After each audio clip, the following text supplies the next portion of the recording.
This is Christian Gomez with the New American Magazine, and on the show with us again is Congressman Thomas Massie of Kentucky. Congressman, welcome again to the show. We're glad to have you. Hey, I'm glad to be back on your show, Christian.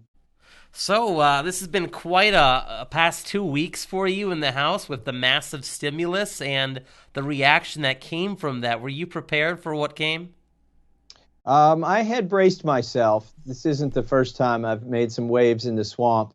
Uh, and people ask me, one of my staffers said, "Do you want to be that guy tomorrow?"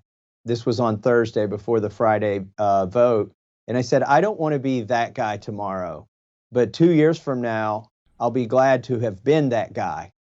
Yes. And so that's the way I looked at it. It certainly wasn't a pleasant thing to do to literally be the most hated man in Washington, D.C. for about 24 hours. Actually, there's a pretty long tail on that. I still might be the most hated man in Washington, D.C. I didn't do it for political gain. There were some people who said I did that. I fully understood the implications for my race here in Kentucky, and that they wouldn't be positive. I knew that it would raise the ire of the president. But I did it anyway, not because I was trying to calculate what politically was correct, but because a clear reading of the Constitution guided what I was doing. The Constitution requires, in Article 1, Section 5, a quorum to be present in order to do official business. And they say that a quorum is a majority of the body, like half of the body. So a little over 200 members of the House. Yeah, there were 216 was the magic number on Friday. So I'm reading the Constitution on one hand, and on the other hand, I'm getting these emails from my leadership that say, just stay home. Nobody needs to worry about coming to Washington, D.C. We'll pass this without you. And I'm thinking, that's like a conspiracy to subvert the Constitution. Now, Wow. bills passed by unanimous consent and voice vote quite frequently in the House of Representatives, and that disturbs me. But the difference is there is a majority of Congress in Washington, D.C., and usually right there on the floor. What they were conspiring to do here, knowingly, was to have less than a quorum and to pass legislation at the same time. And so that was a problem for me. I also believe that people should go on the record. I believe it should have been a recorded vote. And they were going to great extents to avoid that recorded vote. They were, for instance, one of the excuses they gave is that it's not safe for us to come to Washington, D.C. Meanwhile, they expect the truckers to keep bringing the food from the farms where the farmers are working. They expect the nurses to go to work. They expect the grocery store baggers to work. Yet these congressmen thought they were special and that their $174,000 salary and their full health care benefits wasn't sufficient remuneration for them to do their job, which is to vote. And finally, the other thing, Christian, that really I was concerned about, think about the precedent it would set. This is the third coronavirus bill, and I voted for the first bill, but I didn't vote for the second one. Imagine if they had passed the third one with nobody there. If Nancy Pelosi, just by gaveling in, could pass a bill. When the fourth bill comes out, and it sounds like there's going to be a fourth bill. Nancy Pelosi said this third bill was just a down payment on the fourth bill. And I can't imagine how much spending will be in there if this third bill was a down payment. Imagine if we had set the precedent that Nancy Pelosi can pass a bill without members of Congress present. Nobody would have been able a week from now or a month from now, whenever she brings this bill forward, to object on the grounds that a quorum was not present if they had already let it happen once. So even though the president's upset with me, I think I strengthened his hand. I strengthened the conservative hand by stopping Nancy Pelosi from establishing a precedent that she could pass anything she wants in the House. Speaking of precedent, do you think that when the acting chairman denied your request for a roll call vote, a recorded vote, that could set a future precedent Oh, to deny your request and other sitting congressmen's request for a recorded vote? I'm glad you asked that. I've been in Congress 7.5 years, and no member in the 7.5 years that I've been there has ever been denied a request for a roll call vote. And I think, there may be a precedent somewhere in the past for that, The reason they don't deny your request is as soon as they deny your request, the next thing you can do is make a point of order that a quorum is not present. And, usually you could assemble a quorum, but it's very messy to count a quorum, and people don't like to have to show up if they're not there. So they'll generally grant you your request, or they've always done that. Now, you may be able to go back decades and find somewhere where they didn't do that, but it's never happened since I've been in Congress. And another thing about that, I spoke directly with Nancy Pelosi on the floor of the House, and Kevin McCarthy was there too. And she said, if you ask for the quorum, I'm going to have to bring everybody in here, and you will be endangering their health by compelling them all to show up. And I said, with all due respect, Madam Speaker, it's you who are denying the recorded vote. If you allow us to have a recorded vote, members can come in one at a time or 10 at a time. We've actually got a protocol right now where people vote in groups. If we were going to have a recorded vote, they've already defined what that protocol is so that we all don't have to be there at the same time. But they didn't want it used for this vote.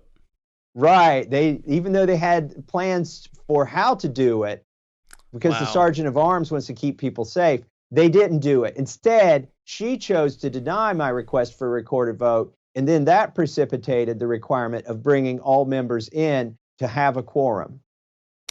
Wow. So speaking of the stimulus package, it's equal to roughly 1/3 of the U.S. economy. This is over $6 trillion, $2.2 trillion of which comes from the CARES Act that was passed without a recorded vote in the House, and the other $4 trillion from the Federal Reserve and Treasury. Where's all that money going? Who's going to get most of it?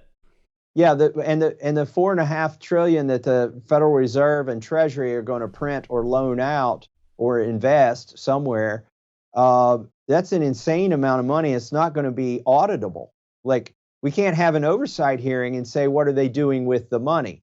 They're literally going to move markets, and they've got insider information themselves. They know when they're going to change the interest rate, for instance, and they're going to be moving markets and benefiting financially from the movement of those markets. I call that insider trading. Wow. And how does John Q. investor back home, who's trying to figure out where to put his 401k funds, and he's done his research on the companies, how does he compete with an entity that can move prices and then benefit from it? So there's really a lot of moral hazard and peril there. But let's take the $6 trillion number that you mentioned. Let's divide that by 100 million families in the United States. You get $60,000 per family. Now, that's not how much the families are going to get. That's how much they're going to be obligated for going forward, either in terms of loans or investments or printing of money or spending of money. Their share of the risk and the obligation is $60,000. How much money will a family get? Well, there are going to be $1,200 checks for wage earners. And then if you have a child, you could get maybe $500, but you've got to qualify. You have to make less than $75,000, for instance, to get that $1,200 check. But let's say the average family might qualify for $3,000. What's wrong with the math here? $60,000 they're going to be obligated for by the Federal Reserve and by congressional spending, and $3,000 they receive. What is it, about 5% of the number? 5% of the number. And so you say, well, there's money in here to help the small businesses. Well, that's 10% of the number. Okay, where does the other 85% go? It goes to big businesses, it goes to shareholders, and it goes to bankers. You know, when we were attacked at Pearl Harbor, did we do a stimulus package? Did we say, oh my gosh, we got to make sure all those investors on Wall Street remain whole? We can't let the banks lose any money.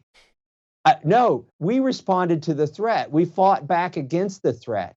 I'm saying that this third bill, actually the first bill, frankly, and I voted for the first bill because it was more in this spirit. It responded to the threat, to the virus. To the extent that this virus is serious and dangerous, we need to respond to the threat. And if we haven't assessed how big of a threat it is yet, then we need to do testing. And so we need to pay for widespread testing, not this one at a time testing that's happening.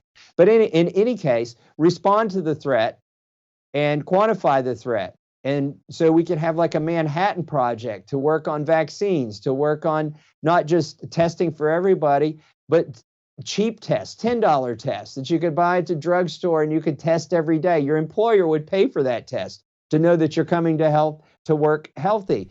We also need a test for the antigens and the antibodies to know that if you've been exposed to this. By the way, how long has this been going through our community? How many people have had it and got over it?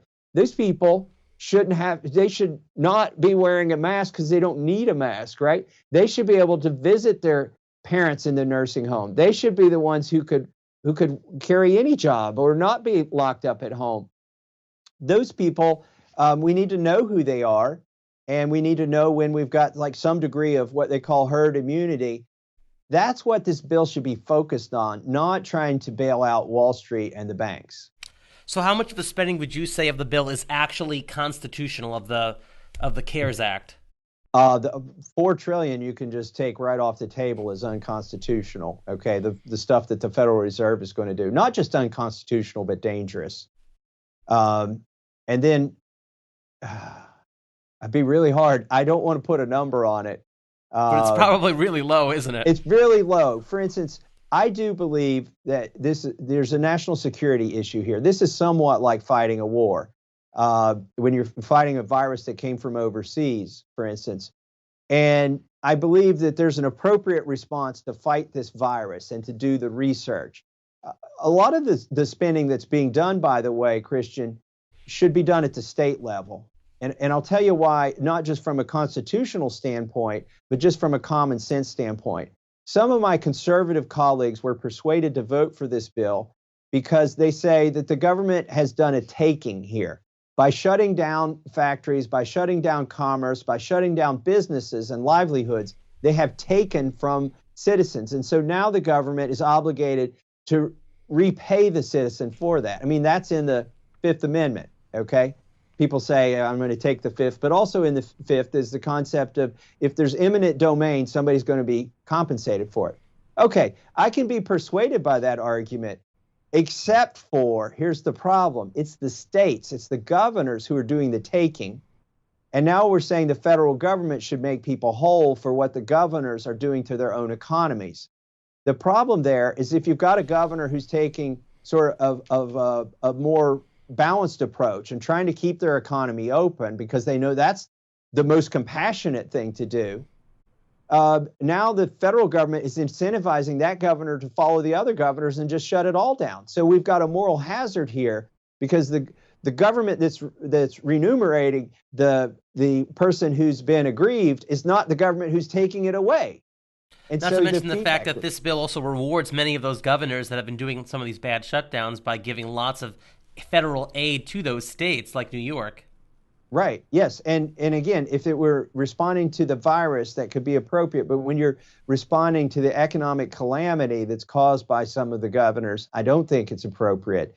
And so even though it might be constitutional for the state to spend that money, it's not for the federal government. And that also goes for health care. The health care, to the extent health care needs to be provided, that should be paid for at the state level. Now, speaking of getting flack from all around the country, on Twitter the week before, you posted on Twitter about how universal mail-in voting would be the end to our republic. Why exactly would that be the end of our republic to those watching who think it's a good idea, maybe? Okay, here is why, and I don't hear this talked about in the media very much. When you go into a voting booth, you pull the curtain behind you.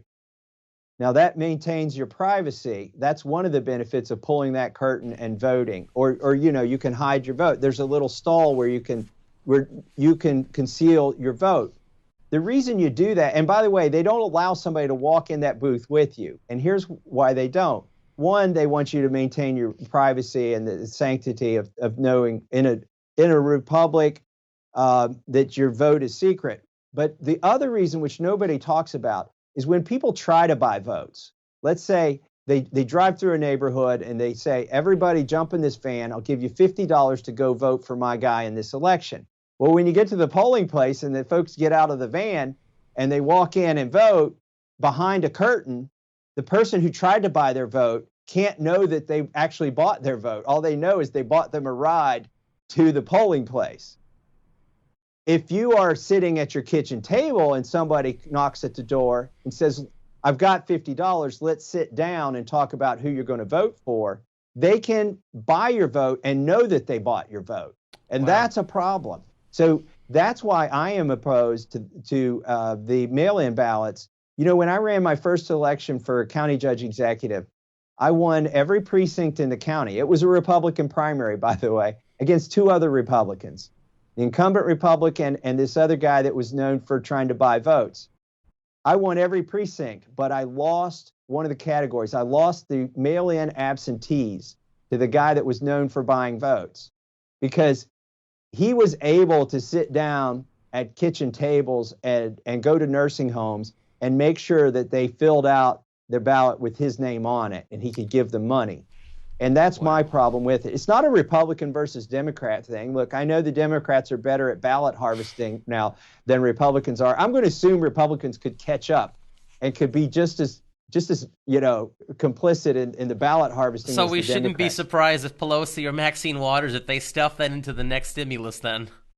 Right, yeah, don't be surprised. And by the way, there was $400 million in this bill, I believe, for that purpose, for mail-in ballots. They call it remote voting security or something like that. Congressman Massey, thank you so much for joining us today on the show. We wish you, of course, best of health, and take care, and God bless you, Congressman. Thanks for having me on, Christian. God bless you.